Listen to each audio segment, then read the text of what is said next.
आफाक आलम जो कि कांग्रेस के विधायक हैं और कुछ देर बाद वो मंत्री पद की शपथ लेंगे।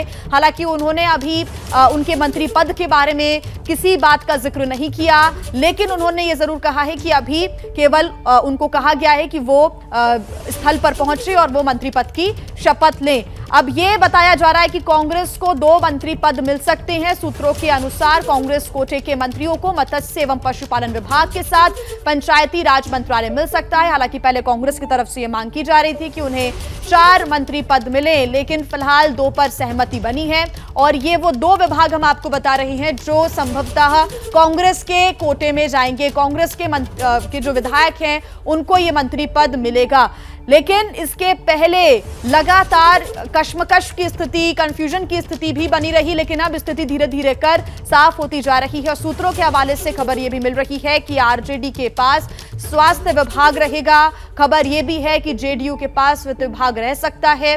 साथ ही बीजेपी की भी अपनी अलग प्रतिक्रिया सामने आ रही है। बीजेपी का कहना है कि सत्ता की चाबी भतीजे के पास है। बीजेपी ने तंज कसते हुए ये प्रतिक्रिया दी है, लेकिन कुछ जो विधायक हैं जिन्हें मंत्री पद नहीं मिला या फिर आज जो मंत्री पद की शपथ लेते नजर नहीं आएंगे, लेकिन उनकी तरफ से मांग की गई थी, हो सकता है कि कुछ नाराजगी उनके अंदर भी देखने को मिले।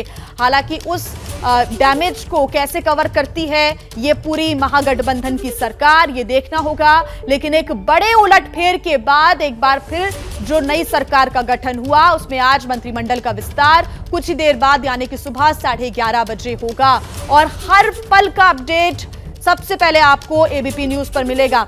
बिहार के जो संभावित मंत्री हैं उनके नाम भी लगातार हम आपको ग्राफिक्स के जरिए बता रहे हैं। कौन कौन से ऐसे वो संभावित नाम हैं जो आज मंत्री पद की शपथ लेंगे। तस्वीरें भी आप देख रहे हैं और उनके नीचे नाम भी लिखा हुआ है। साथ ही ये भी बता दें कि निर्दलीय की 1 सीट, हम की 1 सीट, जो विधायक की है वो आज मंत्री पद की शपथ लेंगे। तो वहीं गिरिराज सिंह का नीतीश कुमार पर निशाना। नीतीश की प्रतियोगिता अपने भतीजे से है, गिरिराज सिंह ने कहा है। देखिए प्रतिक्रियाएं बीजेपी की तरफ से भी अब सामने आ रही हैं। गिरिराज सिंह ने कहा है कि सत्ता की चाबी भतीजे के पास है, ये गिरिराज सिंह ने कहा है और मुकाबला चाचा और भतीजे के बीच में ही नजर आता है। गिरिराज सिंह ने नीतीश कुमार पर तंज कसते हुए यह निशाना साधा है। कहा है कि नीतीश की प्रतियोगिता अपने भतीजे से है।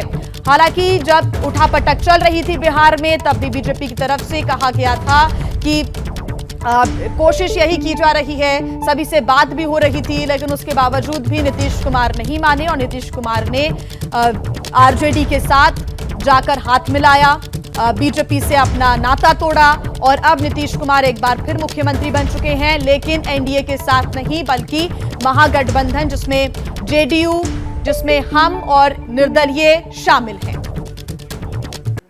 आज नीतीश बाबू भारतीय जनता पार्टी मैं चुनौती के साथ कह रहा हूं, पहले भी कहा हूं, ये गाछ में एक अमरलता होता है जो दूसरे पेड़ पर चढ़ता है, उसकी पूरी छाया को चपेट लेता है उसके पूरे और फिर अपने फलता फूलता है। ये अमरलता है, लेकिन अमरलता अकेले नहीं खड़ा हो सकता।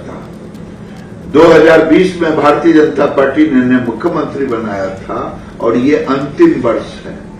ये बीजेपी का रस चूस करके मुख्यमंत्री बने तो कभी आरजेडी के ऊपर अमरलता चढ़ेगी, लेकिन इनमें नैतिकता अगर हो, एक बार अपनी सरकार बना ले, चुनाव भी तो लड़ लें।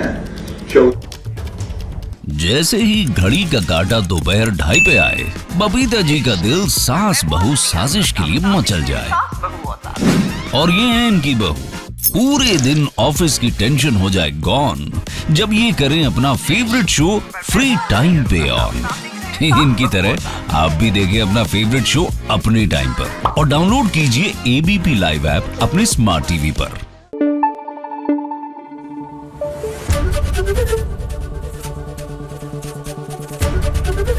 एबीपी न्यूज आपको रखे आगे।